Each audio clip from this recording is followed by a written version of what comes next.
Hi guys, it's Susie from Beer and Sunshine at Big Top Brewing Company, and I am back again to talk to you about beer and the science behind some of the beers you drink.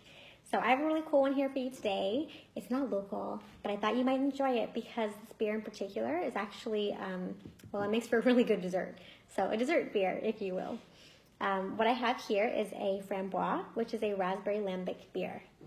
And what makes this beer super cool is actually the process in which it is produced. So it is produced through a spontaneous fermentation process, which means that no yeast or microorganisms are intentionally added to this beer.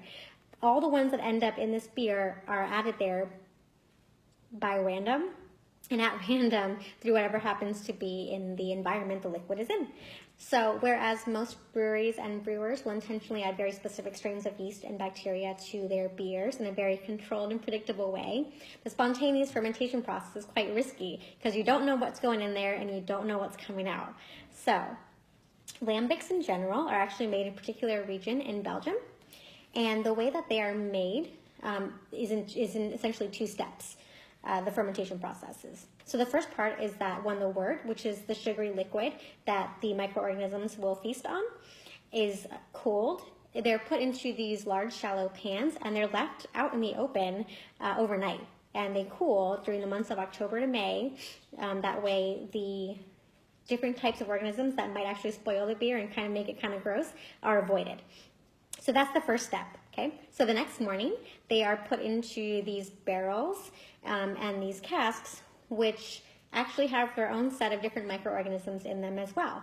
So those different yeasts and bacteria that are present in the wood end up in the liquid as well. And then that does its own set of fermentation. What's really cool is by the end of the process, over 100 different microorganisms have contributed to the overall flavor of your beer. And each one actually does different things. So all these different microorganisms outcompete each other in different ways most of the time. So some of them will lower the pH or produce lactic acid, producing a little more tart, acidic kind of beer. And then some of them will take the sugars that are more complex and break those down as well to produce different kinds of components that you'll end up in, tasting in your beer. So these ones then are put in the barrels for about 1 to 3 years, I believe. They do use hops in these beers, but these are not in any way hoppy because the hops that are used are dried and aged for at least a year before being used. And because when you're playing with microorganisms and you don't know what's going into your beer, the hops can be used as antimicrobial components to protect the beer from anything that might make it kind of gross. It also helps preserve the beer. So there are different kinds of lambics, and they are infused and blended with different kinds of fruits. So you can find one that's totally your speed. If you mix it with ice cream poured on top of there, you got a beer float. It's even more of a dessert. It's fantastic.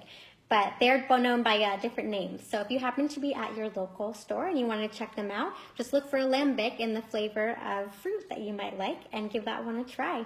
So the next time you have a dinner party, pick up some of these, pick up a little ice cream, make your friends some beer floats, and you guys can be the most popular dinner party hosts in town.